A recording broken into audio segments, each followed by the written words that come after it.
Mistake. It makes you invisible. You don't get more respect by always saying yes. You don't get more love by being easy to like. You get erased. You quietly disappear and nobody even notices. You think you're being helpful and supportive, but the truth is you're abandoning yourself. Every time you do it, you teach the world that your needs don't matter. And this isn't a video about becoming selfish. This isn't a show about survival. It's about understanding the devastating cost of chronic self sacrifice and reclaiming the person you've lost along the way. The truth. He says bad boys win. It is kind of true. You have to understand that, for example, let's take MC Hammer, perfect example. He was paying out $500,000 a month to his entourage. But when he went bankrupt, those folks did not pull that. All them people on the stage that he had, them five or 700 people on the stage that he had, were on his payroll. But all he needed was $800,000 to pay his back taxes, and all those people on the stage did not chip in to help a brother out, and they cleaned them out, right? He still got money though. He's valued at right now right around 5 million, $5.4 million worth of assets. But the fact is that all of what he gave to all the people who either needed or could benefit from his efforts, it did not help him in the long run. He was the most successful one in his network. And when he needed help, there was no one there to help him, but he was always there to try to help out everybody else. And he stretched himself too thin and he broke the bank doing it. Um, we do this a lot of times. America didn't get to be America by being nice. You're right. America got to be America by conquering the weak, taking advantage of the ignorant, and exploiting the stupid. Well, the elderly, exploiting the elderly. I mean, you think smallpox. Oops, but they took over the country doing that. Now the natives have limited land that belongs to them, and the rest of it is not theirs. Every other situation that they're involved in, they conquer and then rebuild under their authority. It's not about being nice. That's what capitalism is about. It's not about being nice. But here, when you think about it, your friends always come to you when they need help, when they need money, when they need assistance. Think about how often your phone would ring if less people called you when they needed something.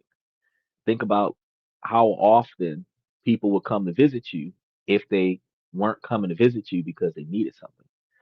Think about when you were in that tight spot, how many people came to your aid. And then think about how quickly, when things got tough for too long, you ended up knocking it out on your own.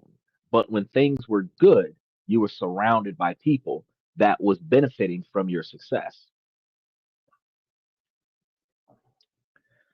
Let's be honest.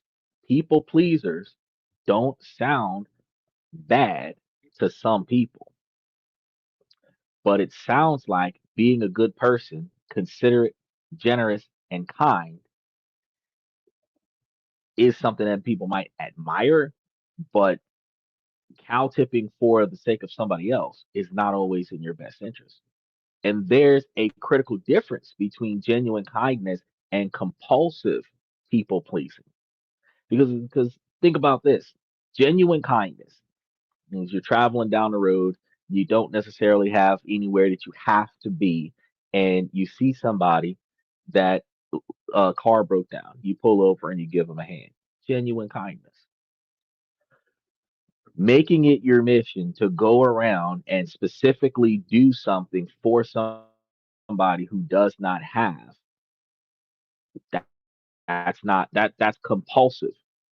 That's not uh good that's not good for you because you're going to spread yourself too thin. You're going to eventually run out when you're sharing more of the resources that you have. And you have a lot of people that say, "Oh yeah, well it's in the Bible that you're supposed to give to others." and then you'll get your blessings. And I got to remind them, they taught you guys wrong. Uh, the fact is that in order for you to have extra to give to somebody else, you would have already had to be blessed. So, in order for you to say that you will get blessed a second time because you were blessed enough the first time to share your wealth with someone else, that's asinine. You're not going to keep on getting because you give. Look at charities. Charities beg a lot.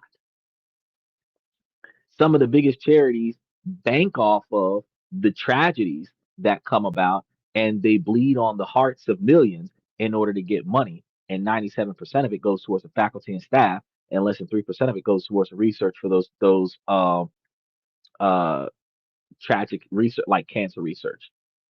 97% of the money doesn't go towards cancer research. It goes towards the people who work on cancer research, everybody in the building. But other charities, smaller charities, those charities are funded out the pockets of somebody who's been through something tragic. They want to put a stop to it. So they decided to build a charity to help other people that are going through the same thing that the person who founded the charity just survived. But they're paying for it out of their own pocket. If people see what they're doing and respect it and recognize it, they might start donating to it. But a lot of small charities don't last, specifically because it is a self-funded charity until the public decides to start throwing money to it, especially if it's not a well-known charity. But I have told you guys in the past, look at Vice President Vance. He had a charity. He also had a for-profit. From allegations, I can't put heads or tails on it. They pointed out that his charity that he controlled funded something that wasn't charity related. Because it's a 501(c)(3), it is a tax deduction if you take your profits and put it towards a charity. But once it goes towards a charity, it's supposed to be going to non self satisfactory efforts. So it's not you're not supposed to benefit from the charity. But that's neither here nor there. But I did tell you guys that you could build a charity. You could create one. Everybody can. And you can invest in it because a self-funded charity that is still supposed to be publicly funded because you're not a private entity, you're an individual in the public. And it can be a tax write-off for you, but whatever it is that you're trying to do, you're going to spend more money out of your own pocket trying to get it going before other people respect what you do and start putting money towards what you're trying to accomplish. And that puts you in a bind. Billionaires has got surplus of capital rolling around can potentially take that money and put it towards a good cause. The same way you see the average celebrity taking $250,000 and going out and feeding the homeless on their birthday, making it seem like they're selfless because they're doing something for somebody. But it's a publicity stunt because if you were out there giving for the sake of giving, nobody would know that you're giving. You wouldn't have the media out there watching you do it. If it's a press event, it's not for the sake of them, it's for the sake of you. But that's neither here nor there. Because when you think about genuine kindness, it comes from a place of fullness. It's a free gift, no strings attached, offered without expectations.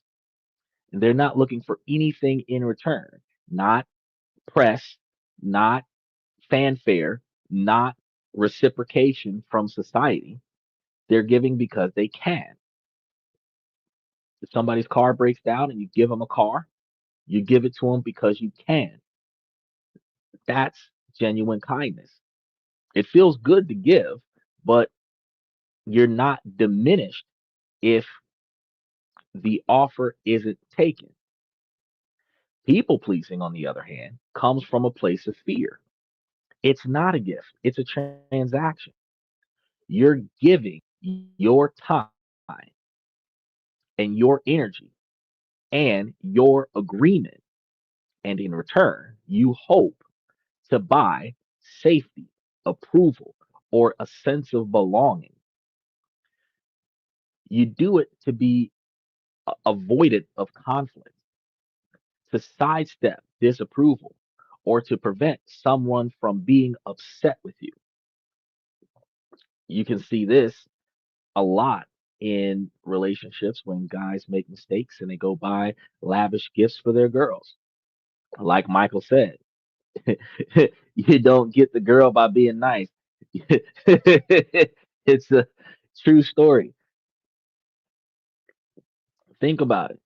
Your coworker asks you for help on a project, and even though you're swamped, the word sure is out of your mouth before you can stop it. You're at the restaurant and they bring you the wrong dish, but you eat it anyway because you don't want to be a bother.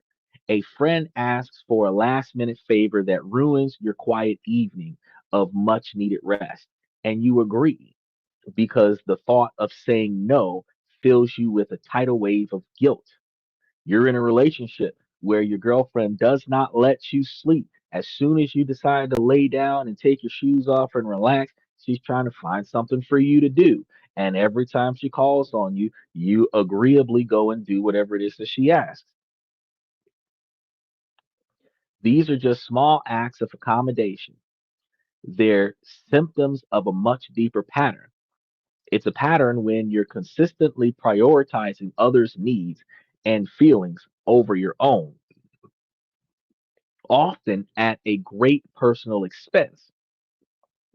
You become a chameleon, changing your colors to match the expectations of whoever you're with. You hear yourself agreeing with opinions that go against your own values. You laugh at jokes you don't find funny. You silence your own desires just to keep the peace. This behavior is often so deeply ingrained that you might not even recognize it as a choice. It can feel automatic, a reflex that you can't control. And society often rewards you for it. You're called dependable, a team player, so nice. He's a sweetheart. I can always count on him, right? But underneath the praise, a quiet resentment begins to build because you start to feel taken advantage of, unappreciated, and frustrated. It's slow, it creeps towards the realization that you're giving everything and getting emotionally drained in return. This isn't just about being nice, it's about a fundamental disconnect from your own self worth. People pleasers often have a fragile sense of self esteem that relies heavily on external validation. So your value doesn't feel inherent, it feels conditional, something you have to earn by being useful to others. The fear of rejection is so powerful that you'll sacrifice your own well being just to avoid it. You'll believe on some subconscious level that if you stop giving, if you stop being agreeable, people will leave. You'll be disliked, disapproved of, or abandoned. So you keep saying yes. You keep shouldering burdens that aren't yours. You keep suppressing your own needs. You tell yourself it's easier this way, that it avoids drama. But what you're really avoiding is yourself. Michael says, learn to use the word no. You got to also understand that there's another reason why some people do this. And I might touch on it twice today. We talked about this last week and probably even earlier this week. Sometimes it is easier for you to help other people get through their shit, to take your mind off of your own. It's easier for you to dismiss the chaos in your life by resolving the chaos in somebody else's life. It's not just about somebody else using you, it is about you ignoring yourself, which is a lot more important. So, yes, Michael's right. You got to learn how to say no, but you also got to learn why are you even putting yourself out there like that to begin with. It it may be hard to say no if you've conditioned yourself to never say no. But logic and reason, there are philosophical phenomena where the ends must justify the means. The value versus the effort. What are you getting out of this versus what are you giving? Because if not, you will find yourself with less than what you started with each attempt until you ultimately have nothing left. And then you're scrounging to survive. And with whatever you've scrounged up, for every $10 you find, you're giving out 50. And you wonder why your ass still broke. For every moment of free time you find, you dedicate 2 hours to somebody else and you wonder why you're always tired. You know, for every solution to one of your problems that you resolve, you find yourself deliberately getting into 10 or 15 other conflictual situations and you wonder why you're always stressed. You got to ask yourself, why are you putting yourself in this situation? You're avoiding the discomfort of standing up for what you need. You're avoiding the possibility of conflicts that comes with having your own opinions. And in doing so, you're building a life that doesn't actually belong to you. It belongs to everyone else. Your boss, your partner, your friends, your family. You're just a guest in it, consistently working to make sure everyone else is comfortable while you slowly forget what it feels like to be at home in your own skin. Now, this is the poison taking root. So it starts with small compromises, tiny acts of self betrayal that seem harmless on their own, but they add up. They build a foundation of resentment and a life built on a lie. You become a stranger to yourself, so focused on reading the needs of others that you no longer know how to read your own. That feeling of exhaustion you carry is just from being busy. It's the weight of the performance that never ends. It's the profound fatigue that comes from constantly holding up a mask, terrified of what might happen if you ever let it drop. If the problem is a quiet erosion of self, the agitation is the landslide that follows. This isn't just about feeling tired anymore. This is about the deep systemic destruction that chronic self sacrifice wages on your entire being, your mind, your body, and your life. This is where the slow poison reveals its truly devastating effects. Ha ha! He's in there. Now, y'all remember to like and subscribe. Hit that follow button if you're on Twitch and Twitter. Start mashing those reaction buttons, showing love for the cause. For many, people pleasing isn't a personality flaw, it's a trauma response. Psychotherapist Pete Walker identified a fourth threat response alongside flight, fight, and freeze. He called it fawn. So there's four of them. We typically identify fight or flight. And even though we identify the fight or flight response, we ignore the freeze response, where in the midst of chaos, somebody just stands there, catatonically staring at like a deer in headlights. Most people run, some people fight, some people freeze, and now some people fawn. The fawn response is an attempt to avoid danger by appeasing the threat, meaning making the threat happy. It often develops in childhood environments where safety or emotional connections felt conditional. If a parent was emotionally volatile, typically this happens in single family homes with mom, or neglectful with dad, forgetting to pay attention to the kid's needs, a child learns that their own needs are secondary or even a threat to family peace, especially in financially challenging families where the needs of the child will start chaos because there's a lack of finance and the frustration of the adults in the household are incapable of providing those needs to the child. So the child suppresses their requirement to need and put forth more effort to go out and get more resources to aid the family instead of taking care of oneself. That actually is a good thought.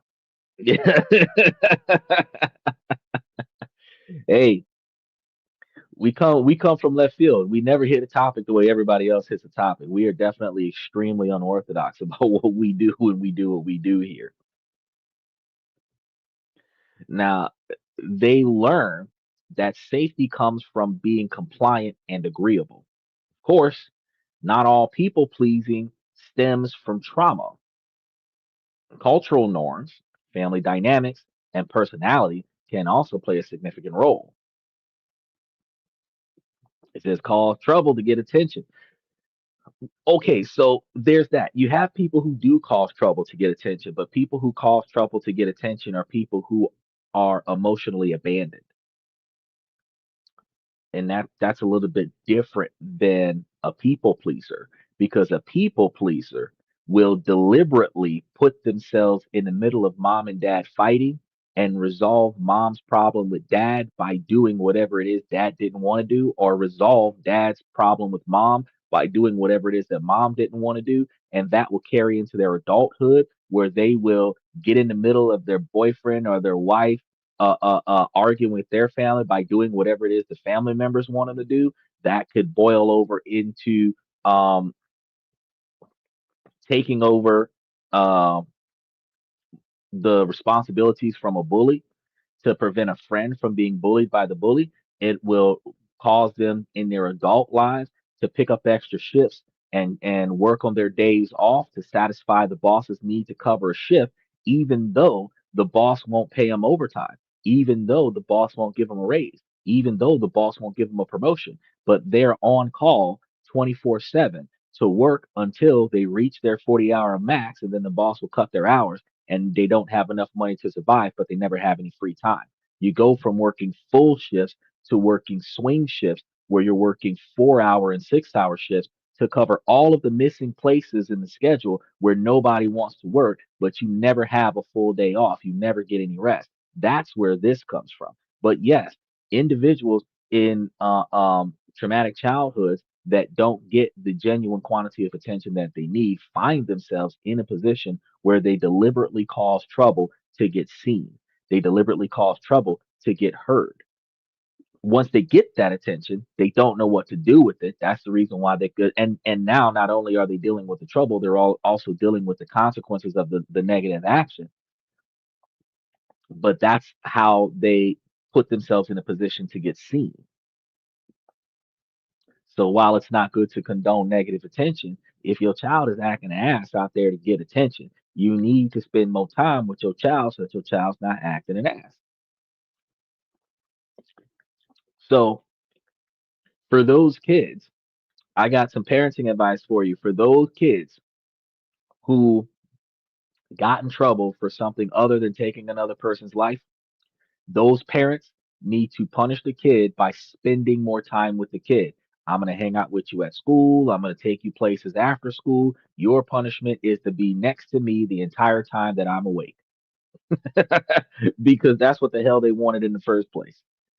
They're going to drag their feet and stomp and fuss and cuss about the situation. But when you think about it, by the end of the week, you're going to be tired of that child, and that child is going to be enjoying every moment of the day. They're going to be looking forward to it. Shoes on their feet, clothes dressed up, ready to go wherever it is that you're about to go.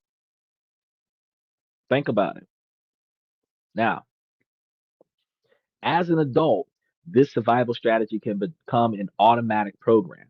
So your nervous system is wired to treat disagreement like a threat. When you want to get off from work on time and your boss insists that you stay late to cover the spread, when you're faced with the possibility of disappointing someone else, your brain doesn't just see it as a social inconvenience. It can trigger a genuine stress response, that knot in your stomach when you think about saying no. That's your conditioning. Panicking because you've been trained to believe that your survival depends on keeping others happy. My mom used to always tell me, the job ain't gonna close if you don't show up. Try it and see. If at first you don't call out, no show and no show again. See what happens. Oh, yeah, they might have a tough day at work because you were doing a job of 5 or 7 different people at the same time. But you can remind your boss in your absence how valuable you are, and then utilize that as a catalyst to discuss higher wages or a more effective schedule. Now, this brings us back to the work of Carl Jung, who wrote The Shadow, the parts of ourselves that we repress because we found them unacceptable. For the people pleaser, the shadow holds all the things you've been taught are bad: anger, selfishness, and the power of saying no. You've banished these perfectly normal parts of your humanity to maintain your identity as the nice one. No, not Carl Jung.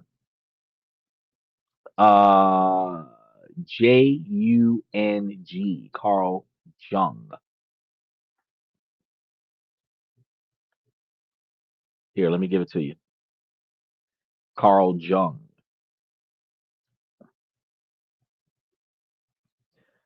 Jung's work suggests that this level of repression is a profound act of self betrayal driven by fear.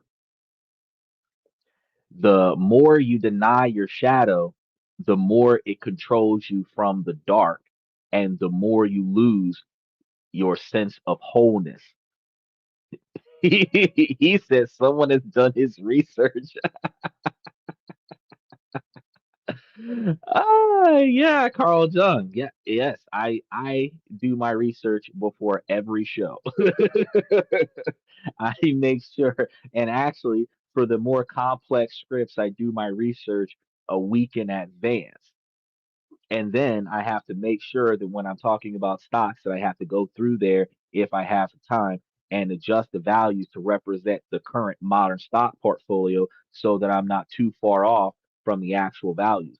This is a heavily researched and heavily documented podcast where I do not come from the back of my mind or talking out the side of my neck. I definitely put a lot of research into everything I talk about on this show. Special shout out to Steven from Twitter X. He says, yo, what's up? Uh,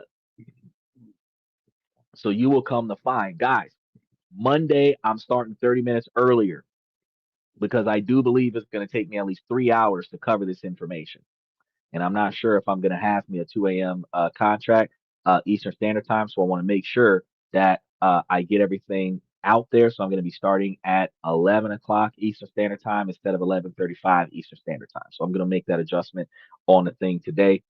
And I want you guys to note that because we're talking about the Russia Ukraine thing that's being funded by India and why Trump is putting tariffs on India. We're going to be talking about um, the tsunami that went everywhere in the Pacific that came from the earthquake in Russia. Not There was no earthquake in Hawaii, and we're going to be talking about the uh, TikTok changing and how the American version of the platform is going to be mandatory, where the old version of the platform will be disbanded come March 6th, and how you can invest in TikTok shares or something close to TikTok shares since TikTok is privately traded right now.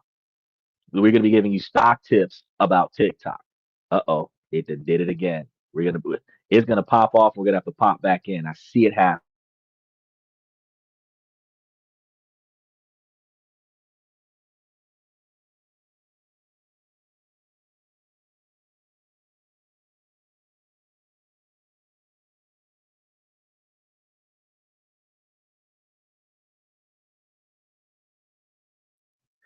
We have reset so many browsers on this thing, and it still does that. We have done a massive update on it, but we are going to get it to work. Either way, yes, we are. He's like, no, I lost them. Bro, I seen the pop up that notified me that all the browsers were about to go down. So I quickly cut off the browser and then I started pulling up all of the other browsers so that it'll pull me back in. One of the best parts about streaming from a third party streamer is that I have to be disconnected from the third party streamer for several minutes before it hangs up the podcast. So I'm still going to be here. You guys will be able to rock the waves with me, but it does kind of interfere with the followership, and then it interferes with the counter. Yeah, I don't really mind. We'll figure it out. If I got to buy me a new computer so that I can put this one in the shop and have them get rid of whatever software issue that's negatively impacting the things, and that's what I'll have to do. But that's not something I'm doing this month. It's still working. It's like a car that stalls out at the light. I'm just gonna have to pump the gas, turn the turn the key, and start that bad boy back up before the light turns green. That's what it is. It's like a car with a bad transmission. When it locks up, you put it in neutral. You turn it off, turn it back on, and keep driving it. You need to do everything using the money from the stocks. Well, see, that's one of the things. Um, I would buy a backup computer when this computer starts becoming too much of a problem. It is a minor scenario, and I don't know exactly where it is. However, $500 for a laptop or $1,000 for a laptop might not necessarily be exactly necessary to it. It'll get rid of the discontent and the lack of satisfaction. But is it really worth spending $500 for it when I can ride this way for another 2 or 3 months? It only clicks off once during the show, and once it happens, that's it. I think part of it, of some of the research that I found, was that sometimes it might do that because the system is bogged down. So what I might have to do is plug in my 1 terabyte solid state hard drive and take more of the 500 gigabytes worth of data off of this 500 gigabyte laptop and put it onto that 1 terabyte hard drive, and then delete a large quantity of content off of my laptop. That might resolve the situation. But because I've got so much stuff on this laptop, I haven't purged the system yet.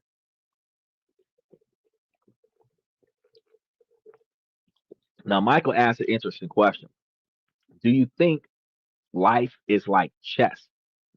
We all play our parts on the board. We're the pawns or the masses and just used up in every game. If we were to, I would say, yeah, that's probably a good.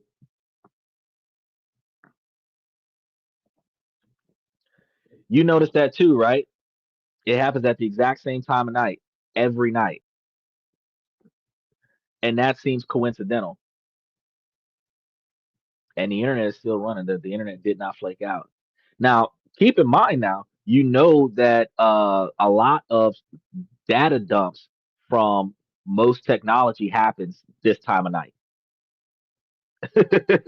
So specifically because I'm on a network that is potentially doing a massive data dump right now, it could have overloaded my browsers and then shut down, or overloaded my processors and then shut down my drivers, and I had to just reboot them back up.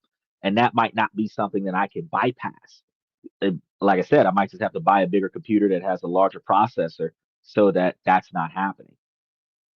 It is what it is. I'm gonna figure it out though. But to answer your question, you said that like pawns.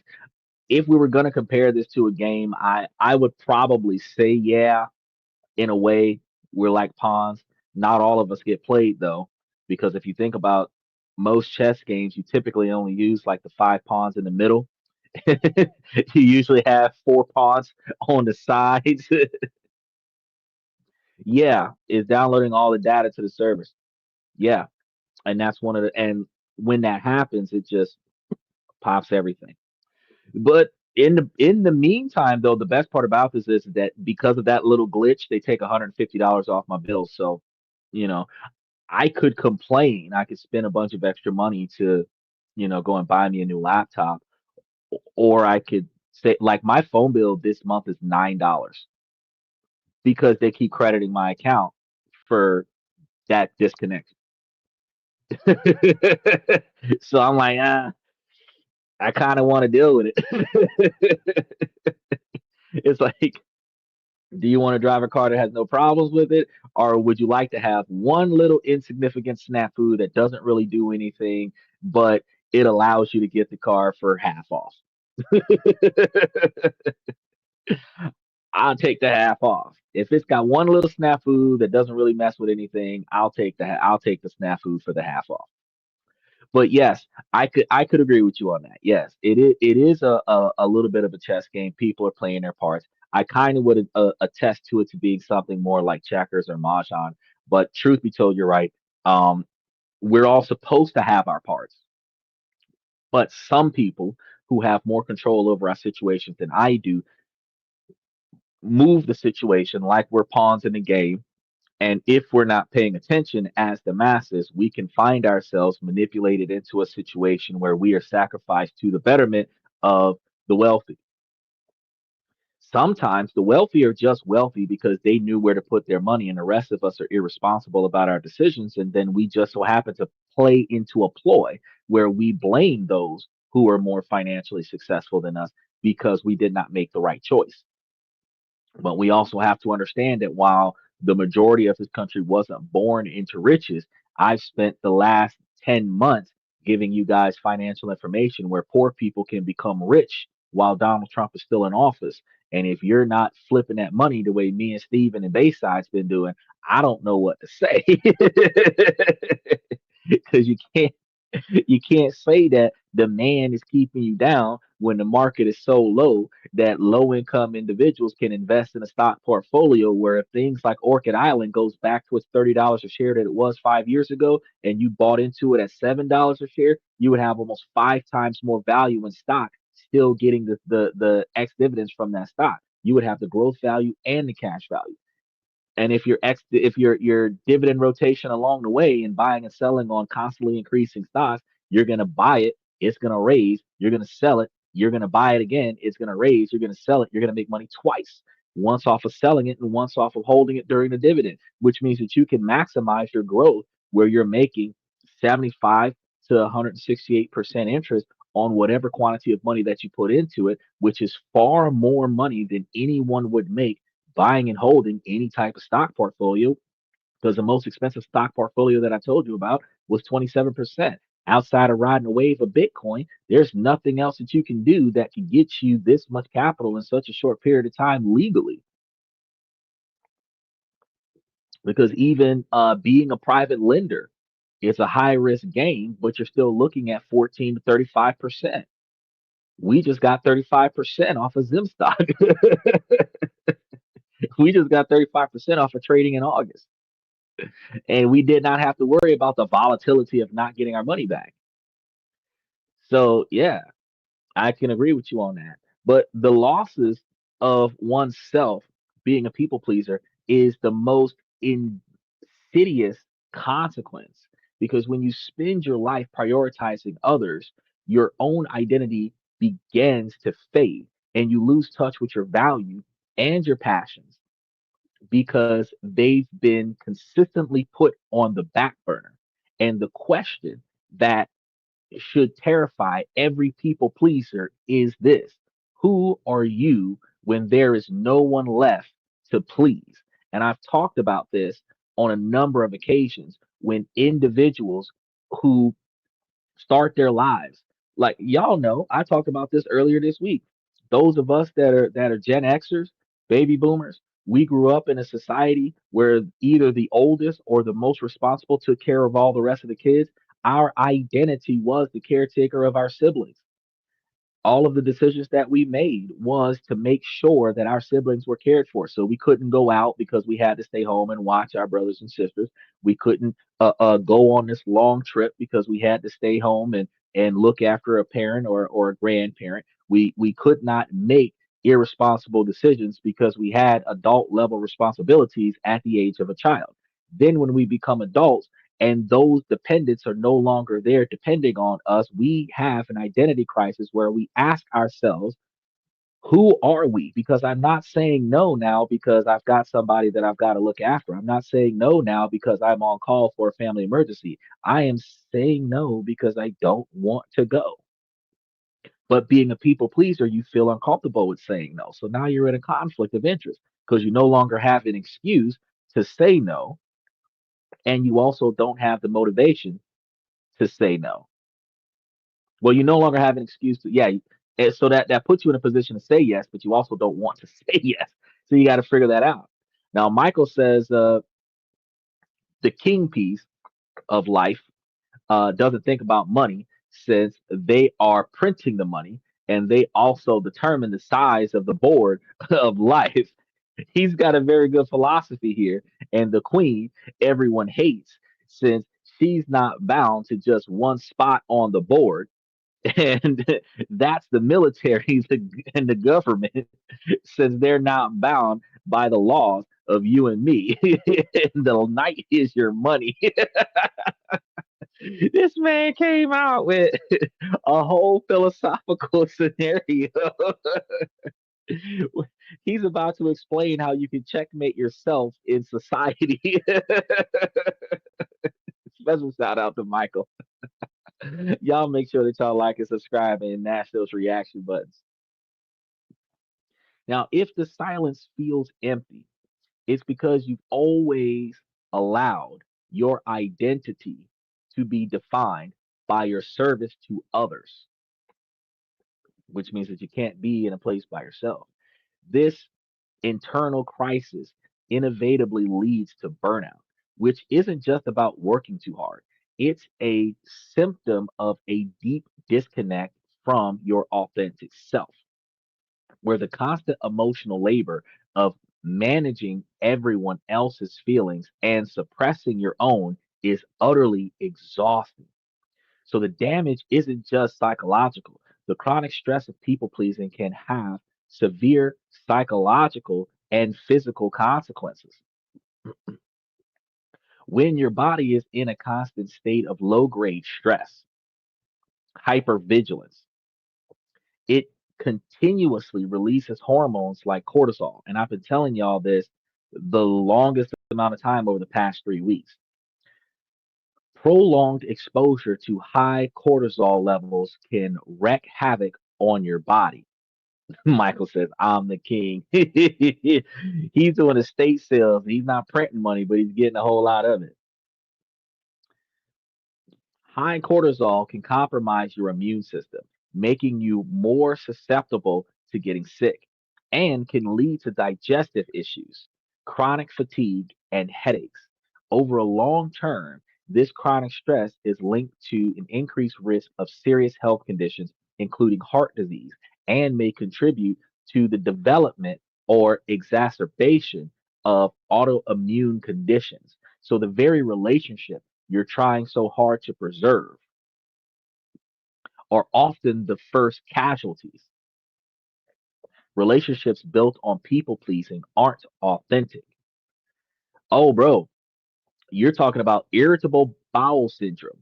So you're not just dealing with diarrhea, you're dealing with chronic bowel movements, which is, in a sense, worse than both constipation and diarrhea, because it is in a natural heightened frequency to legitimately have to go to the bathroom, which becomes inconvenient because you find yourself every 30 minutes to an hour in the bathroom, which is not good for your boss. You find yourself more often than necessary stopping somewhere at a bathroom, which isn't good for travel. You find yourself with upset stomach. You find yourself with acid reflux issues. You find yourself with a lot of things going on there that it's far beyond. Now, diarrhea is embarrassing in and of itself because when you can't hold it in and it drips down your leg and starts sitting on your sock, you already know that you have an embarrassing moment going on in a public place. But remember that it gets way worse than that. It gets way worse than that because when you start suffering from irritable bowel syndrome, you now are not able to get a good night's rest because every couple of hours you're in the bathroom. So the whole night, every time you call yourself getting comfortable, you're back up running to the bathroom because you're stressed out. The other person doesn't know the real you because you're not your authentic self. And they know the agreeable version of you present, which creates a dynamic ripe for resentment. And that frustration eventually leaks out where you start lashing out at people and they're like, oh, well, it's not inside of his character. He must be under a lot of stress. You're causing his stress, but they don't know that. My best days at work is when I don't show up. Man, I gotta tell you, I used to work 18-hour days and my office used to be the bathroom. When I didn't want to bother with my coworkers anymore, I go take a break in the restroom, hang out there for 10 or 15 minutes, come out 15 pounds lighter. They would go to a smoke break, I would go to a bathroom break. But you may also become more vulnerable to manipulating manipulative individuals who can be drawn to a lack of non-negotiable expectations and a willingness to give endlessly.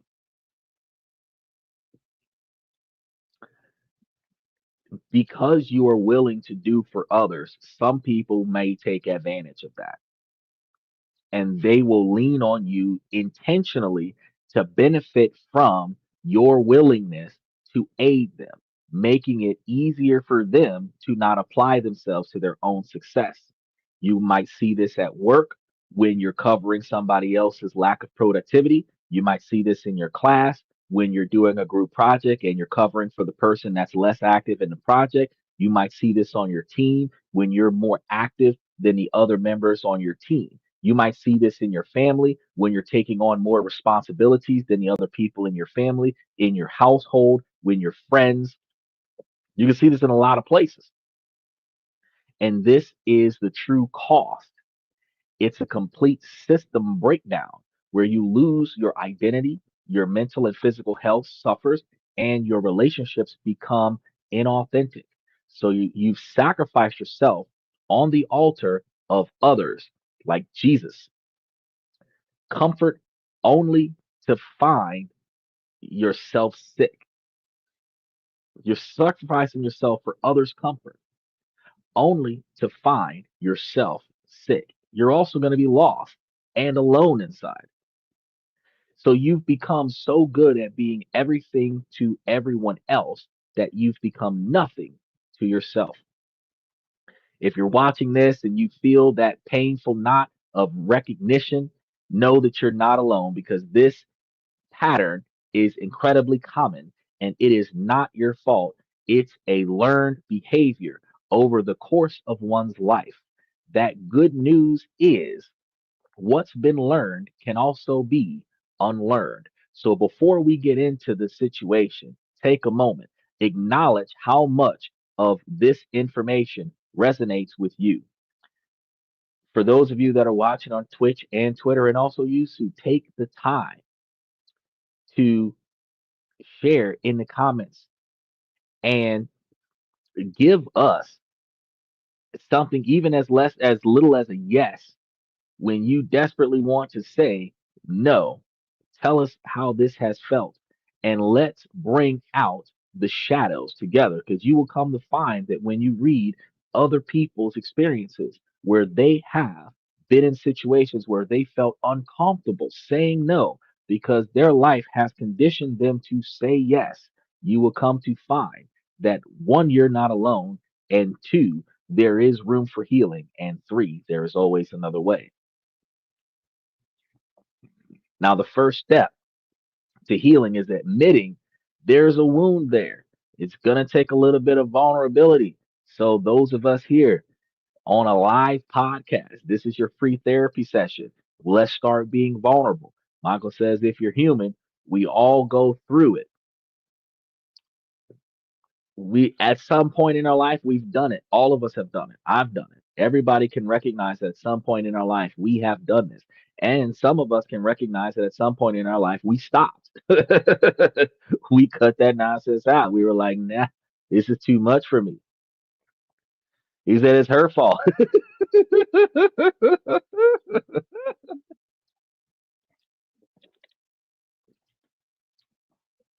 Sometimes we can blame it's it's partially the society that we're living in, but it's also predominantly our self-conditioned desire to be what other people want us to be so that we can be accepted by others. But you have to take first person accountability. This is not a blame game where we're going to just blame it on the other people. Everybody else is at fault. No, first person accountability. You allowed yourself to be in this situation. Now you got to get yourself out. So breaking free from people pleasing isn't about becoming a different person. It's not about becoming cold or selfish.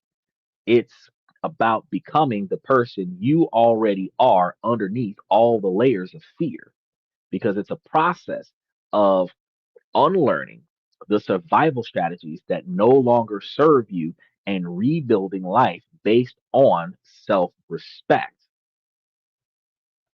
Michael says we all grow.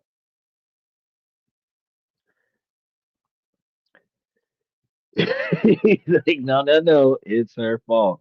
Well, you know, more often than not, she did it. But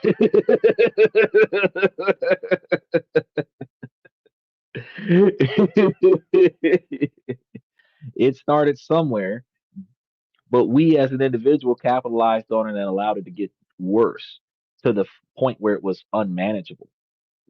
Now, the journey here for us to recover from this is going to start with radical shifts in perspective. Self care is very important here, and it is not selfish, it is essential. So, you cannot pour from an empty cup anything that will benefit someone else. Neglecting your needs doesn't make you a better friend or a partner. It makes you a depleted one.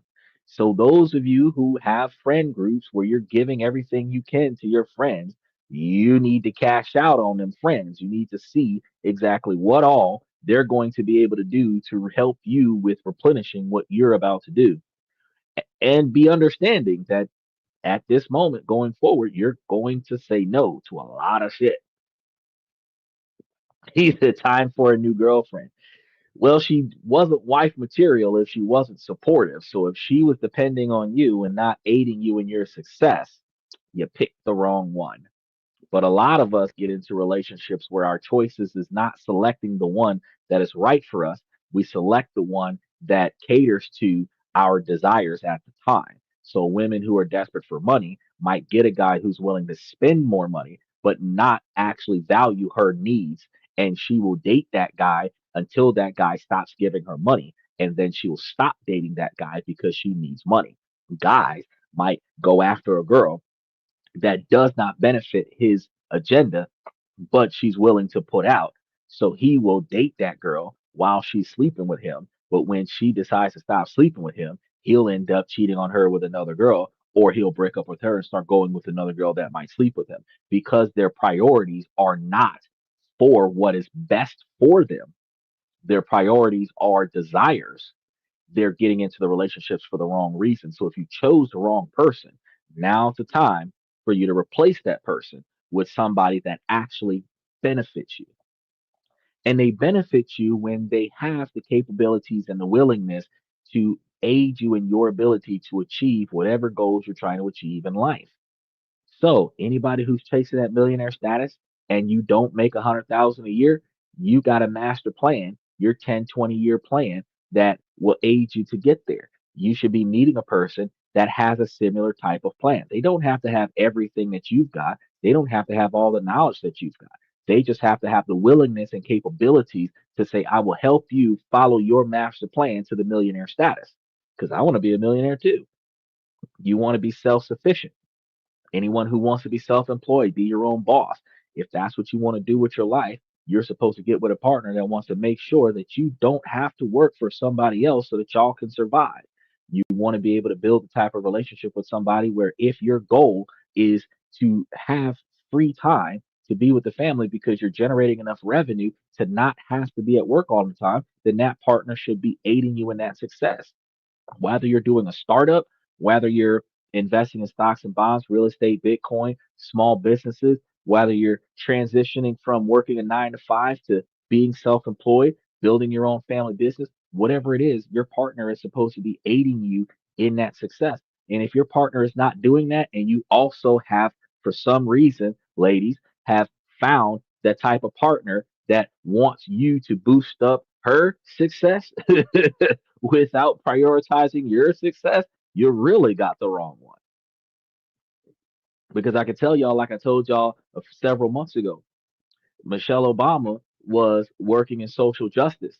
She made her husband president by her being first lady. Instead of her fighting up the corporate ladder of social justice to make change, her husband being president allowed her to make change from the top down. So everything she wanted to accomplish in her career, she was able to do it for the 8 years her husband was president, which is selfless in a way because she made him successful enough for her to be successful too, instead of her ignoring his ability to try to be president the first time and only focus on her career. That is the mindset change that I'm talking about.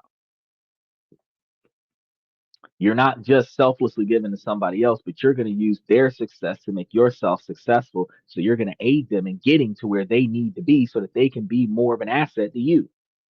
But they will be an asset to you. You're not just giving to them for the sake of giving to them. That's a huge difference. Prioritizing your well being is what allows you to show up for others when you have genuine energy, not resentful obligation. Your needs are not an inconvenience, they are just as valid as anyone else's needs. Michael says, be the owner. The boss controls the masses at work. So while you and I go fishing, let others do the work for you. And I perfectly agree with that. Capitalist mindset. So we should be able to generate enough revenue so that we have workers to do the stuff around the house that we don't want to do. We should be able to do enough things on our own so that we have enough revenue to hire a staff to take over doing everything that we don't want to do. With that foundation, the first practical skill is setting non negotiable expectations. Some people call them boundaries, but I'm not putting up invisible walls. You're setting up non negotiable expectations to keep people in line. They are guidelines to let people know how to treat you respectfully. For people pleasers, setting non negotiable expectations for behavior can feel like an act of aggression, but it's actually an act of self love. So, how do you start? Go small. The goal isn't to go from constant yes to a definite no overnight. Instead, practice in low stakes situations. One powerful technique is to stall. When someone makes a request, you automatically program yourself to scream yes to relieve the pressure. Now, your first act of rebellion is to buy yourself time. Instead of an immediate answer, say, let me check my calendar and get back to you, or I need to think about it. Plain so you're not saying no, but you're not saying yes. I'll think about it. I'll see what I can do. Let me uh, uh, uh, map this out in my head. This simple phrase is a game changer. It interrupts the automatic yes and gives you space to check in with yourself.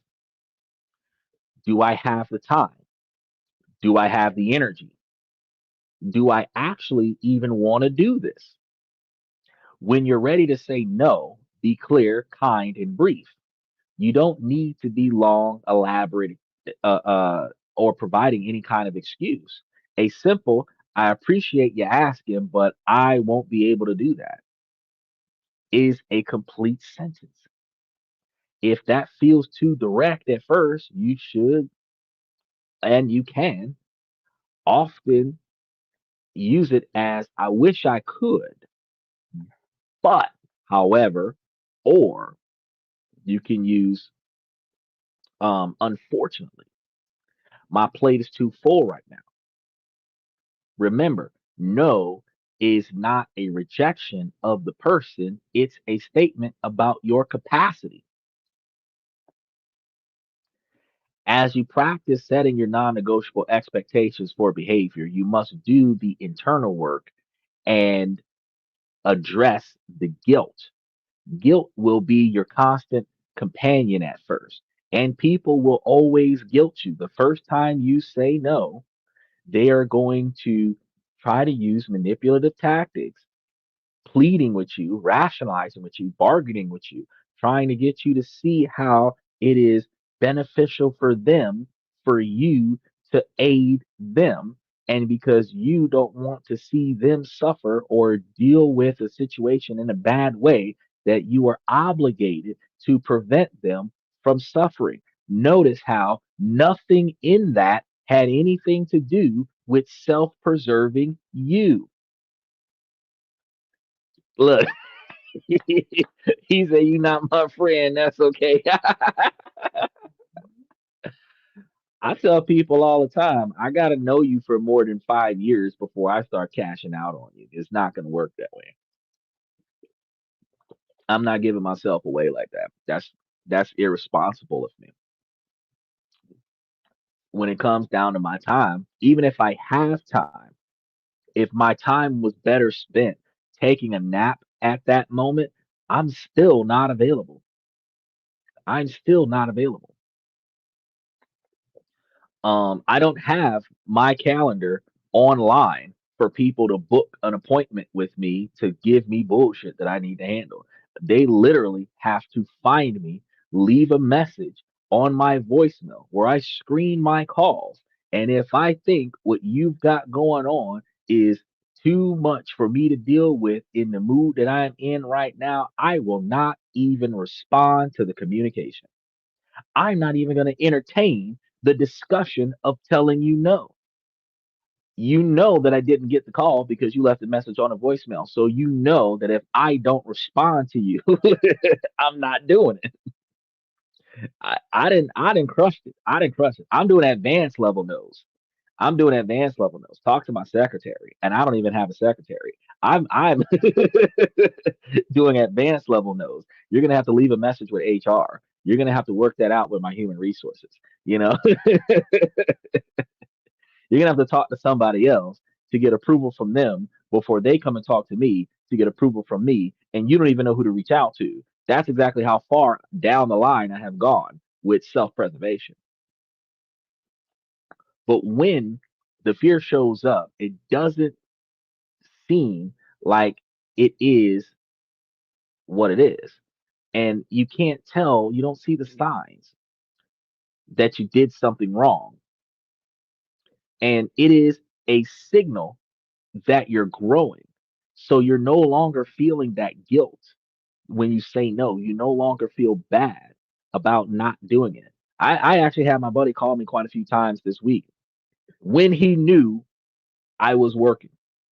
I explained to him 2 years ago that based on the kind of work that I do, that I take about a 2 to 3 hour window right before this podcast that starts about 8 o'clock Eastern Standard Time and up until 11 o'clock when I go live or 11:30 when I go live. That's my window of not being tied to an on call active conference with somebody potentially in Asia.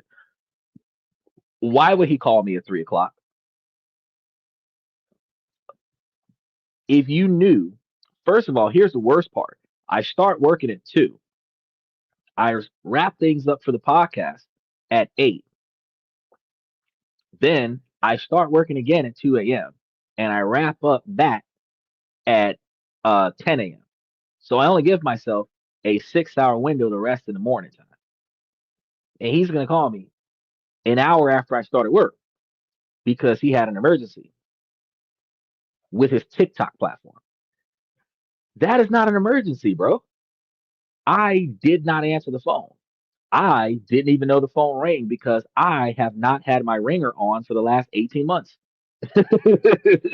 He called. I didn't answer. He didn't send me a text message about it. I didn't call him back. 2 days later, he did it again.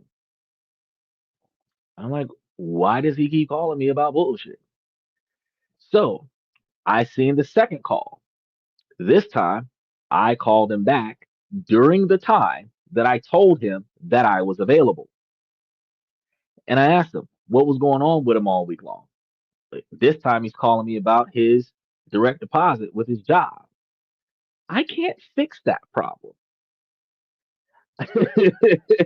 I am not your employer. I do not affiliate with your employer. I cannot make their payroll work. The only thing I can tell you is get the information from your employer, give it to your bank, have your bank call their HR and let them work it out. And that scenario is one of the reasons why when he called, I did not answer. Need to set boundaries? Oh, I already got boundaries. I have non-negotiable expectations for behavior. I told you don't call me before 8 o'clock. I don't care if you're dying. If you die before 8 o'clock, I'm not going to get the message until 8:45. If you're in the hospital before 8 o'clock at night, I'm not going to know until 10 o'clock. And if you die before I get there, it wasn't an emergency because you dead. If you're in ICU, it's not an emergency because you're unconscious. When you are being discharged from the hospital, that is when it is time for me to come and get you if I am in the same area as you to be able to come and get you. So no, I'm not running off my job because you in the hospital. No, I'm not running off my job because something happened to you. No, I'm not going to stop doing what I got to do so that I can come out there and play Captain Save a Ho for a situation that ultimately I cannot do anything about. I can stand there and watch. I can hang out in the lobby and I can wait until the doctors hand me the bill for your medical treatment because that is the only thing that I'm capable of. And you think about this. Y'all see this in the movies. Y'all see this all the time. Oh, somebody's hurt and everybody rushes out there and they're all sitting in the lobby waiting for days for something to happen. What? Why? Why? And people are going to tell me, oh, you're heartless. You're insensitive. Am I really? That person that is in ICU right now, if they survive, is going to need me more when they get out of the hospital than what they're going to need me while they're in the hospital. So, should I be tired as fuck because I spent 48 hours in the hospital waiting on them to get discharged?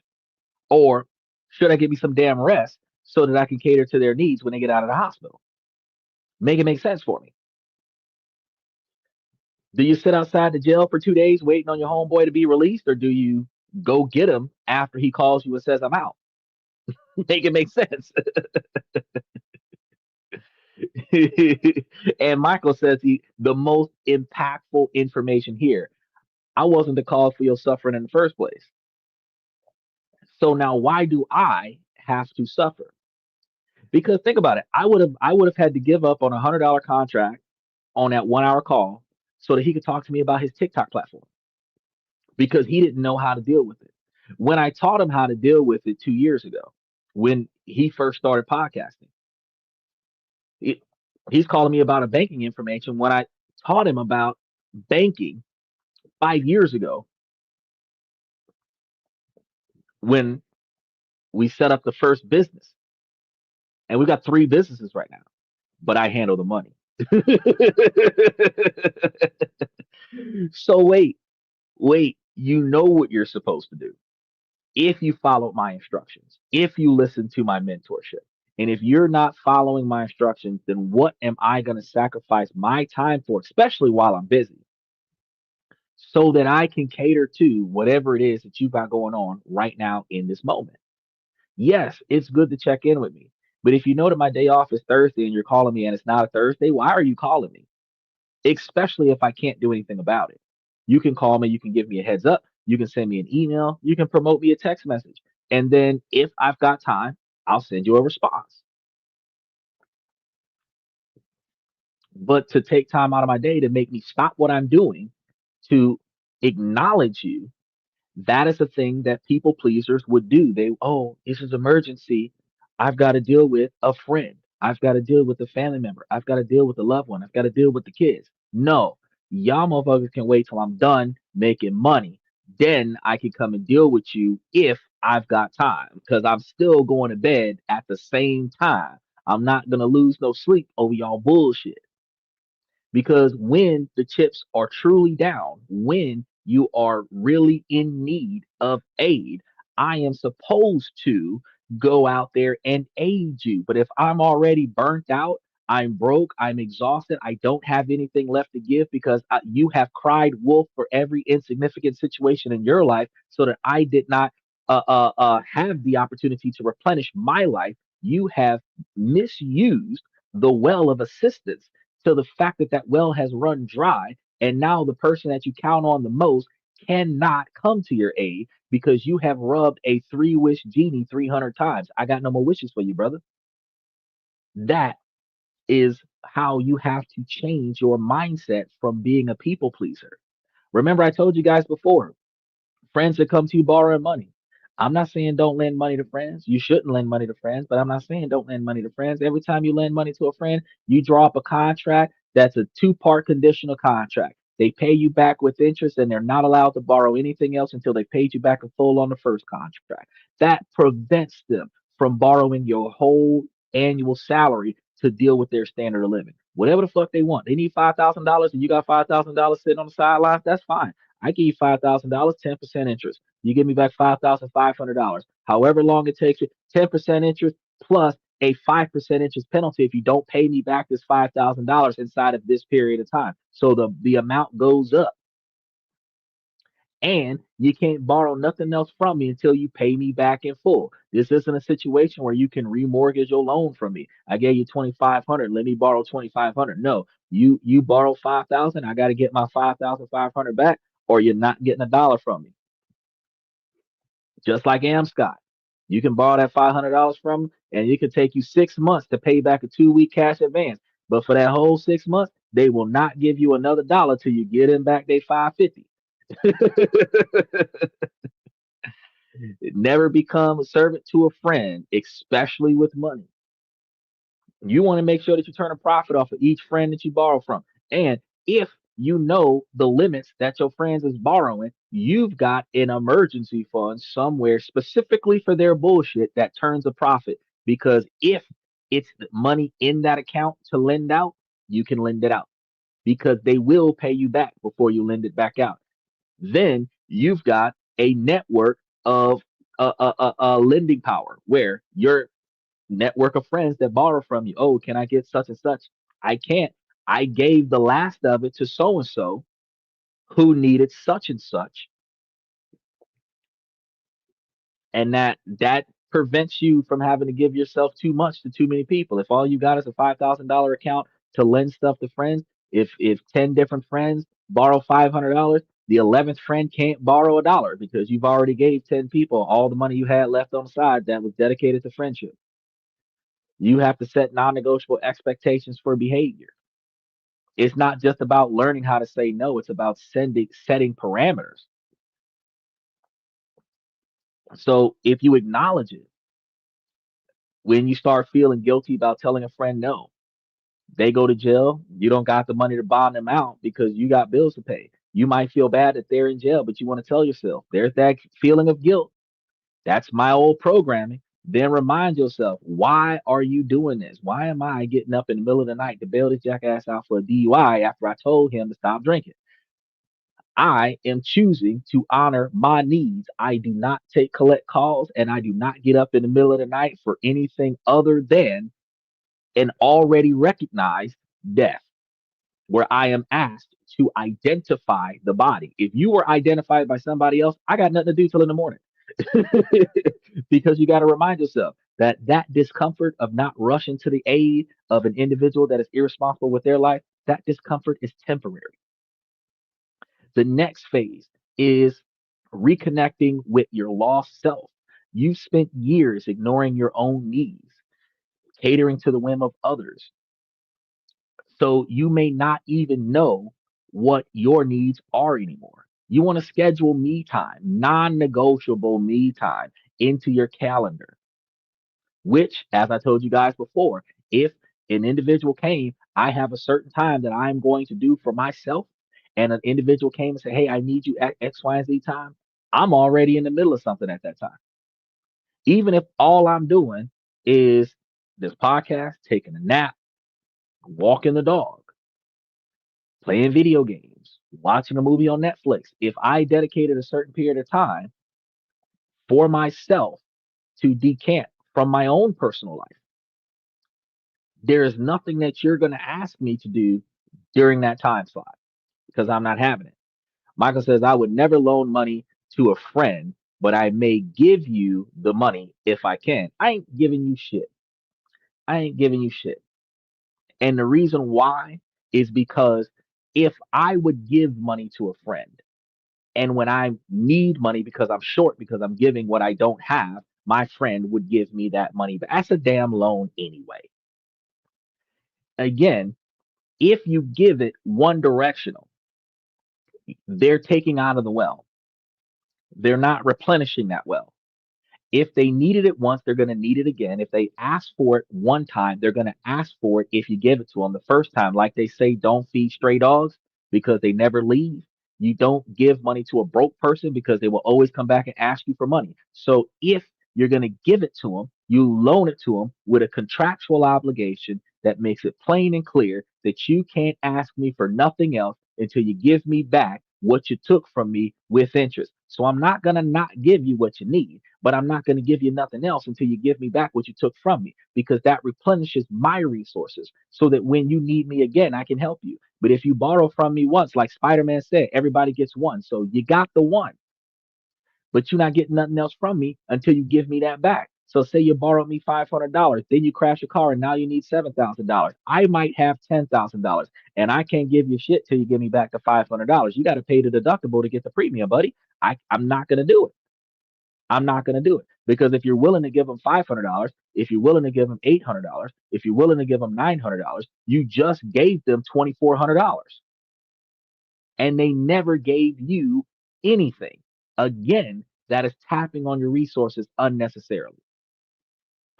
He said, but if the well is flowing over and running on the ground, bro, if the well is flowing over and running on the ground, then the loan options are higher, which means they can ask for more. Instead of them asking you to co-sign on the car, you can loan them a larger down payment for the car so that they can get the shit themselves instead of you being a co-signer. If you have an abundance because your network is replenishing you, then you have a successful network. If, like MC Hammer, you have an abundance that your network is leeching off of you, when you do not have an abundance, nobody is reciprocating on your generosity. Because, like I told you, he was giving out $500,000 a month to his entourage. He needed $800,000 to not get all his shit took from unpaid back taxes. He was giving out $500,000 a month. Out of all the people that he was giving money to, everybody could have been making monthly installments towards his $800,000 because he had a total debt of $800,000 over the course of multiple years. So all it took was all them people that he was throwing down money to could have gave him back a percentage of it because he was giving $500,000 a month away on like a $54 million budget. So all of them people could have covered his 800 grand. If you give with no expectation to receive a gift, it only happens once in a lifetime. I ain't doing it again. Like Michael said, be happy, don't worry. But with a friend, especially a friend that's in financial strife, It is not beneficial to you to either continuously give to that person, which is a financial debt to you, and it isn't beneficial to your friendship to have the friendship tied to if you give to that person. You need to work it out to where that friend, if you're going to loan to them, you loan it to them under contract and then get that money back. Then you can loan it to them again because you're never not going to have it to give to them once they've paid you back. Then think about this.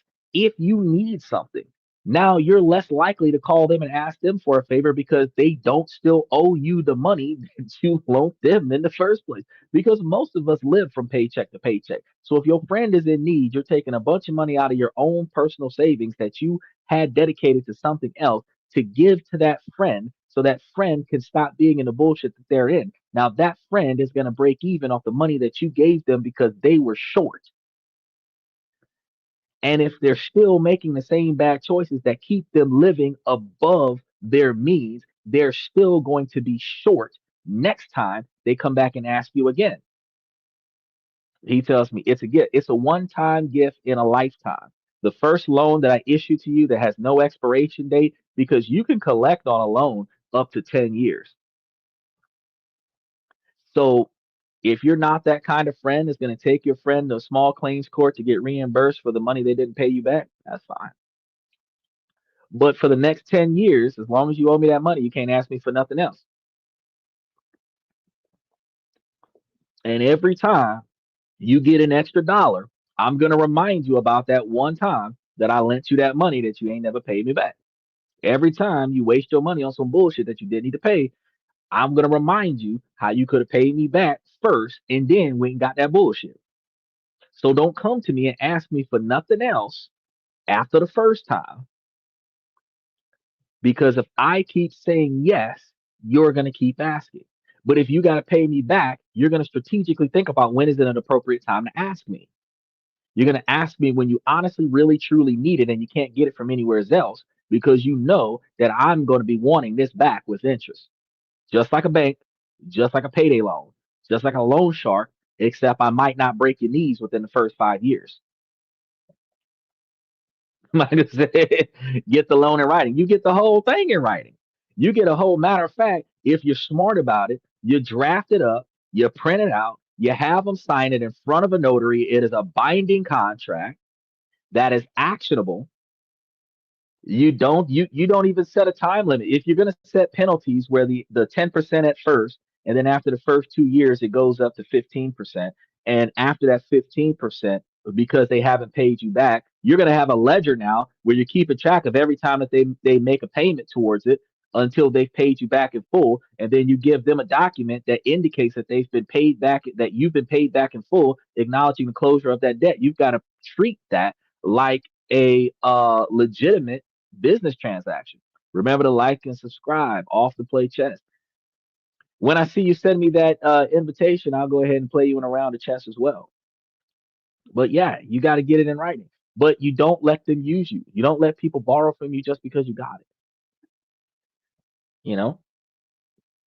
Now, when you start making intentional decisions to prioritize yourself, the he said that's not friendship. Okay, I'm gonna be real with you, Michael. No friend should be borrowing from a friend on a regular basis. Once a year or less is a friend supposed to be coming to you in need of some saving. Your friendship is supposed to be based off of camaraderie. It is not supposed to be based solely off of sacrifice. Because if it is based off of sacrifice, you're basically needing each other to survive, and that is more of a trauma bond, not an actual friendship. But we call everybody that is not our enemy our friend, even if we don't know them. We treat friends like family members when they use and abuse us, and we don't have room to show respect for our family members because we put people unworthy of our loyalties in higher status levels of our life than they have actually earned.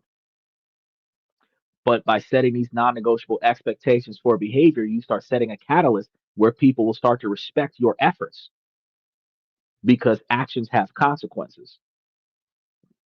It is exactly easier to not borrow, but it's so easy to not borrow to the point where if they really honestly need it, then they're going to come and get it from you.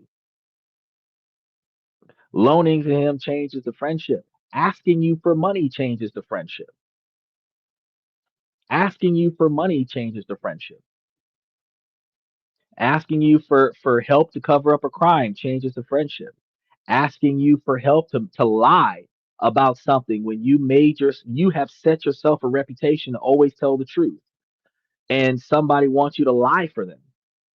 It doesn't matter if your friend is cheating on his partner or cheating on her partner and you know the other person and you're going to lie to that person and not let them know that you know that there's an affair going on. That changes your relationship. But these are the sacrifices that we make for the bro code. These are the sacrifices that people make for the girl code, where it compromises your integrity as a person, it compromises your own core values for the sake of the friendship, which is exactly what we're talking about today. You're not supposed to have to do that. If your friend didn't need money, you had extra money, and you thought, oh, it's their birthday, it's Christmas, it's whatever, I'll give them 500 bucks because I got it. That is a gift. And that is the only time you should be giving money to your friend. If your friend is about to lose their car because they don't have enough money to pay their car note and they come to you and they need money for their car note, that is a loan. And they're coming to you because their credit's bad. They borrowed too much money. You told them they couldn't afford that car. They didn't listen to you. They put all their money into this car. Now they're about to lose the car and all the money they invested into it. And they're begging you to help them not lose their car off of an irresponsible decision. Instead of buying a luxury model, they could have bought the economy class, saved money, and had a lower payment that they could have afforded. But that bad decision is now boiling over on you. That is a bad friendship. If you are going to give them the money for the car this month, you're going to have to give them the money for the car every month that they don't have the money for the car. But if you loan them the money for the car the first time, they will not come back to you for that money for the car until they pay you back the first time. And if they can't pay you back, that's fine. You're not going to treat them like shit because of it, but they're never going to borrow anything else from you again until they pay you back off of the first time. That prevents them from damaging your relationship because you have to understand, even if you're a kind hearted friend and you give to your friends when they ask, because I know there's a lot of people on the show right now that's like, oh, he's a piece of shit. If you know that your friend will guilt trip you, you will resent your friend for them guilt tripping you into giving them money because you did not want to give them money. Sometimes you don't have it, sometimes you do. You start changing how you treat your friend because instead of telling your friend the truth about the type of wealth that you have when you're not supposed to talk about your wealth with your friends, but you stop telling your friend about the time that you get a raise or the time that you get a bonus or the time that you got that money back on your tax return because you know that your friend is going to come and ask you for money because they know that you got money. So you're not going to tell them that you got money anymore because you don't want them to ask. It's going to change the friendship, you know? He said, you and I would not loan him the money. You damn right. I wouldn't give him shit. I wouldn't give him shit. If I gave you advice and I said, don't do that, you can't come to me now and ask me to bail you out because I'm not going to do it. I'm not going to do it. I'm not going to bail you out. Bailing you out has conditions. You have to learn from your mistakes. You have to learn from your lack of responsibility. And if I was already mentoring you in a more positive scenario, trying to prevent this from happening, and you did not follow my instructions, that is when I'm less likely to help you because I tried to help you by giving you advice to prevent from being in a position that required me to save you. So I put effort into you already, and now you want me to put finance into you as well. That's not going to happen. That's not going to happen because again, you have to value yourself over other people because when the chips are down, the ones that'll come through for you first are the ones that you will come through for. But when the chips are down, none of the friends in your network will have you come and ask them for $500 every month for 12 months.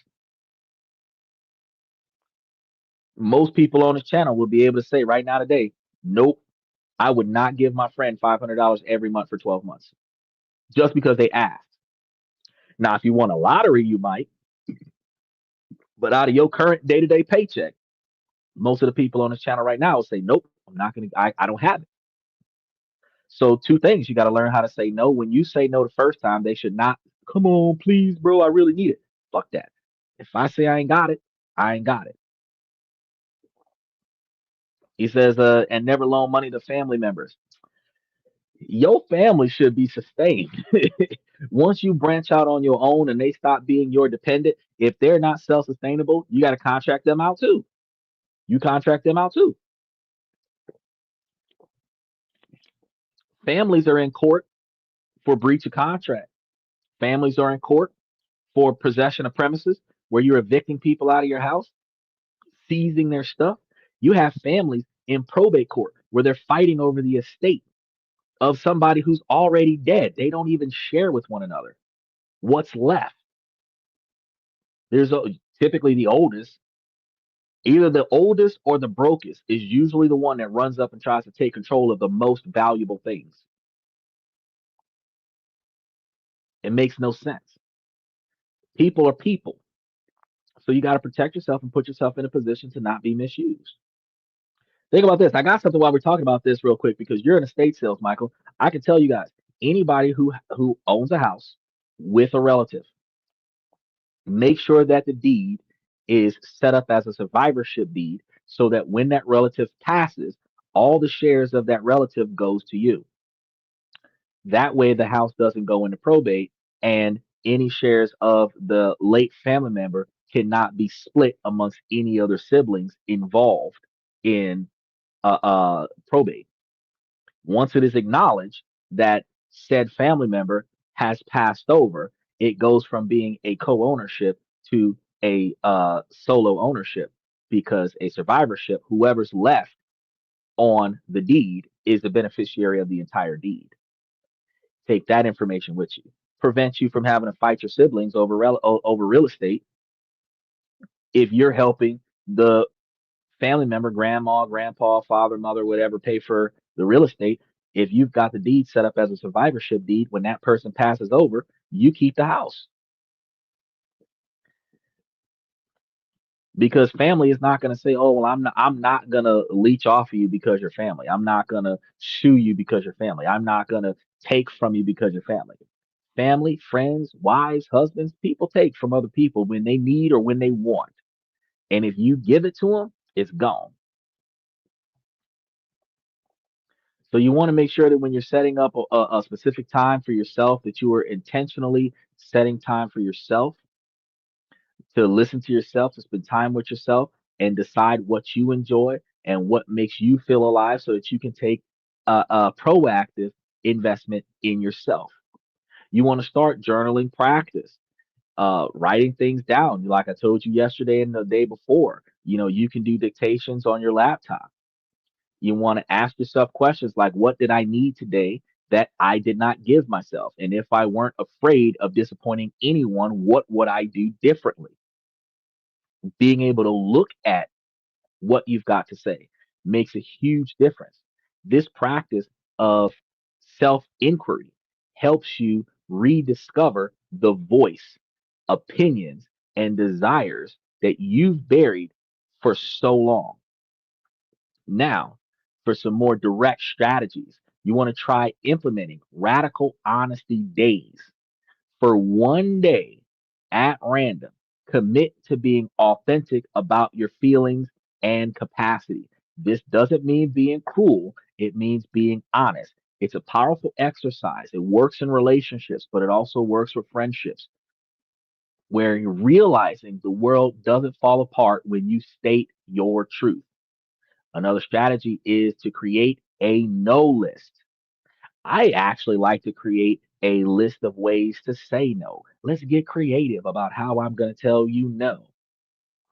Write down a physical list of things you will no longer do out of obligation, like attending events that you dread or taking on extra work that you don't have time for. It's a tangible reminder of your commitment to yourself. So when people start asking you to do things, when you say, I'm going to have to go back and check my calendar, you're going to go and look at the list of things that you told yourself that you were not going to do. And if that's not one of the things on the list, you might consider it. But if it's on the run, one of the things on that list, it's an immediate hell no. Finally, be willing to let your relationships change. Just like Michael said, this type of behavior will change the dynamic of your relationship. Standing up for yourself and not cow tipping to the expectations of unnecessary generosity to friends and family and employers and coworkers and colleagues and people passing by in the neighborhood. This will change the dynamic of your relationships. Let it change. This is the hardest part because as you change, some people won't like it. I don't give a fuck.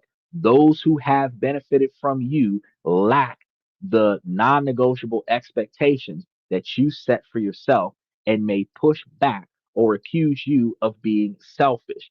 This is the moment of truth because healthy relationships will adapt and grow with you. Unhealthy relationships will be threatened by your self respect. And it's painful, but it's better to be authentic and alone than in a relationship where you have to erase yourself to be accepted by somebody else. We were told when we were children that you do not be a follower in the pack, that you be a leader in the pack. You don't do it because everybody else is doing it. When I was a kid, I used to get into more trouble because I did it simply because somebody else was doing it. I could do something wrong because that's what I wanted to do, because I had a plan and it didn't go according to plan, because I expected the outcome to be different. And I chose to do that because that's what I chose to do. And I would get in less trouble than what I would have gotten into if I say, I don't know why I did it. So and so did it, and I thought it would be okay. I would get three more whoopings. One for fucking up. Two for not knowing what the hell I was doing because I'm supposed to be responsible about my shit. Three for following the leader of a dumbass. And four for not having a clear reason why I'm following. The blind following the deaf means everybody gets killed.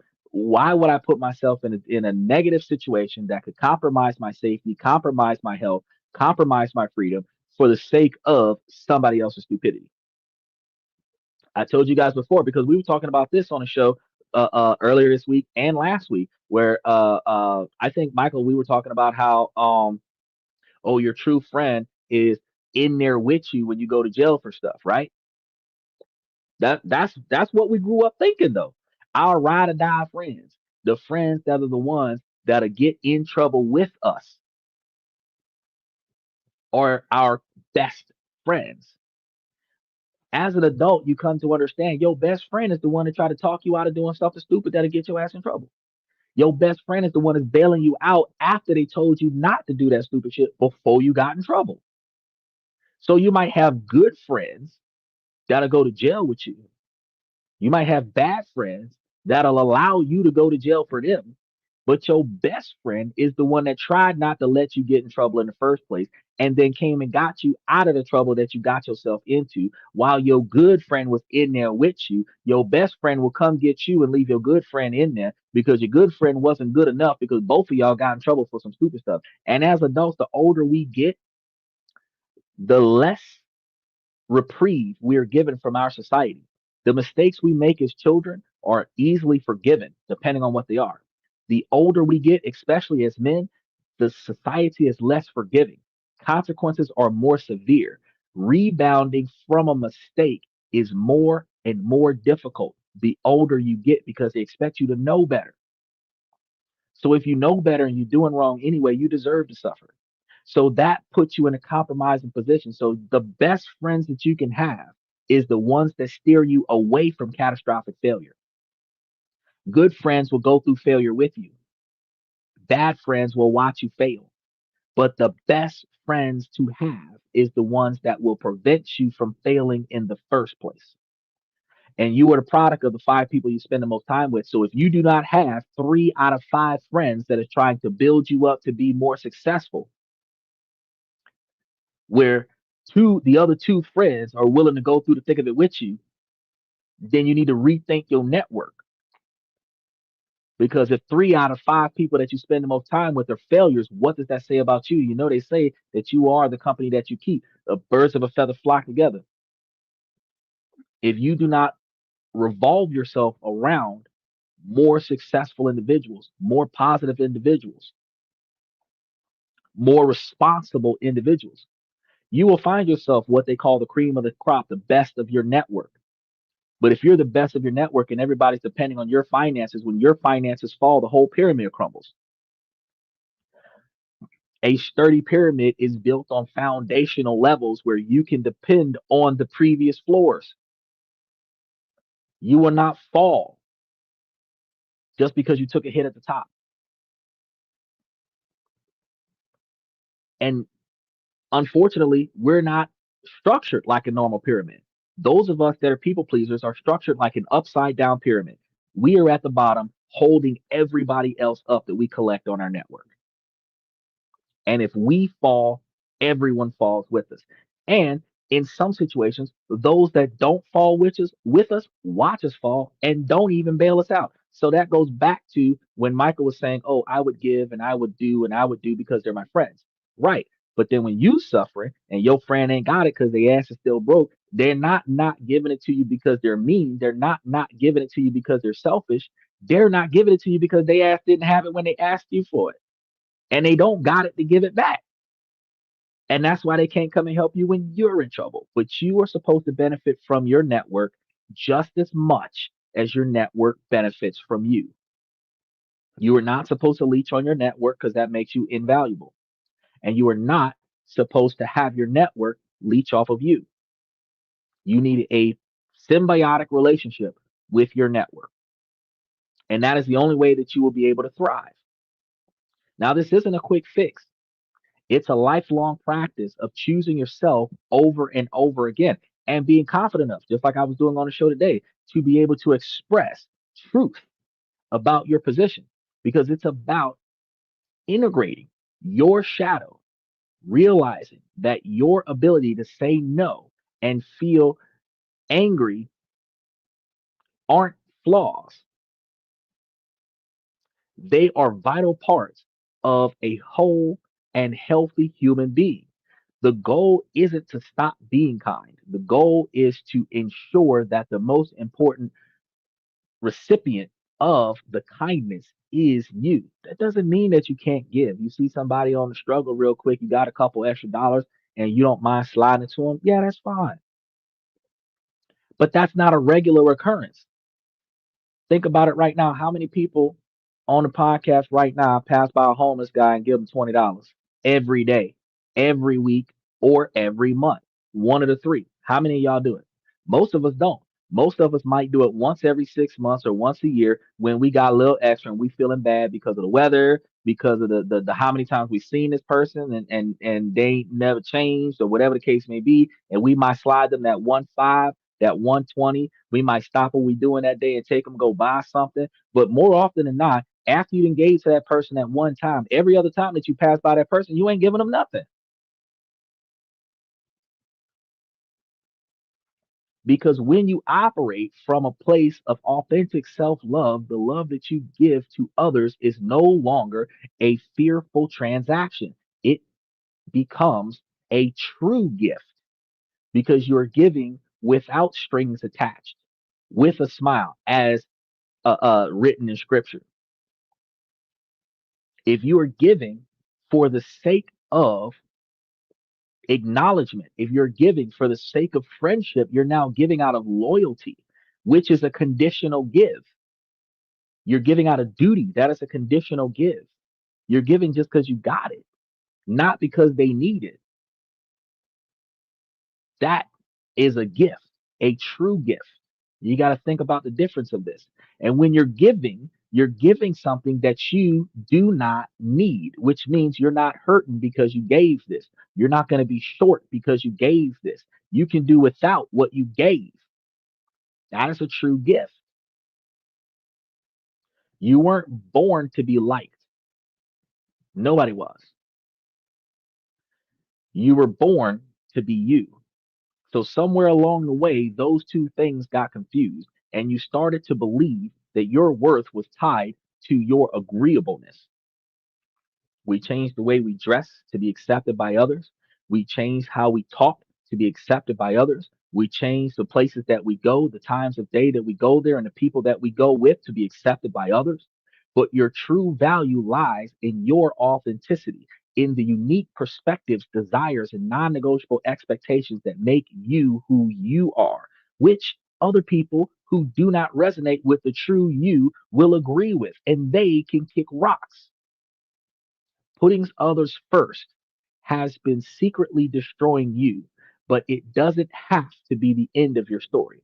The journey back to yourself starts today with one small choice, the choice to pause before you say yes, the choice to ask yourself, what do I need? The choice to truly believe that you are worthy of your own care. You guys have to remember that if this resonated with you, to take the time out of your day to like and subscribe, to follow this channel, hit that follow button on Twitch and Twitter, hit the notification button, because we're going to be providing you with more content on building and empowering your life. We're going to be building this community around the idea that you are valuable and you are important to yourself before anybody else. And in those comments, I want you guys to share one non negotiable expectation that you're going to set for yourself this week. We're going to support each other on this path. And remember that this isn't about being selfish, it's about being whole. I want to thank you guys for coming to tonight's show. We covered a lot of information today. I'm going to start off by saying, ladies, as long as the situation doesn't make sense, I'm going to keep asking you, ladies, to make it make sense. So, ladies, please make it make sense. Fellas, it's a 72% male driven podcast from the male's perspective. I give you guys this information to help you guys become higher value men. But this is not gender exclusive information. Ladies, you can take this information and you can apply this to become higher value women as well. It is about valuing yourself and improving yourself so that you can improve your wealth, so that your wealth can improve your standard of living, so that you can find peace in life where you can retire, where you can stop trying, where you can live comfortably, where you no longer have to struggle, where ultimately you neither have stress in your personal life and you do not have stress in your business life. You can sleep well, you can vacation smooth, and you can enjoy what's left of your life. It takes men 75% of their life to be successful. And ladies who are going to be alpha boss ladies, it takes you 75% of your life to be successful as well. You want to spend more than 25% of your life enjoying the success that you built. Here on This and That, where we talk about this, that, and everything in between, we're giving you every different crevice of success that you can apply to your life. And if we haven't covered an area, put it in the comment section. I'll go over it. I'll give you some information. So what I want to do now is I want to thank you guys for coming to This and That, where we talk about this, that, and everything in between. I'm your host, Xander, and I'm going to see you guys tomorrow night.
That's my personal command.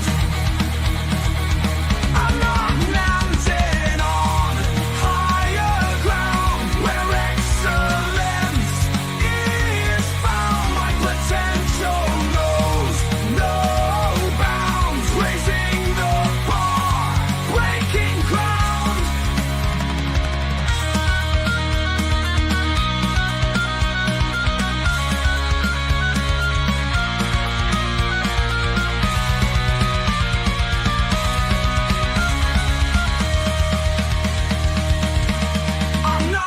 Just living, I'm manifesting my vision, cutting through limitations with surgical precision. My expectations are my compass, my respect is my shield to mediocrity and chaos. I will never yield.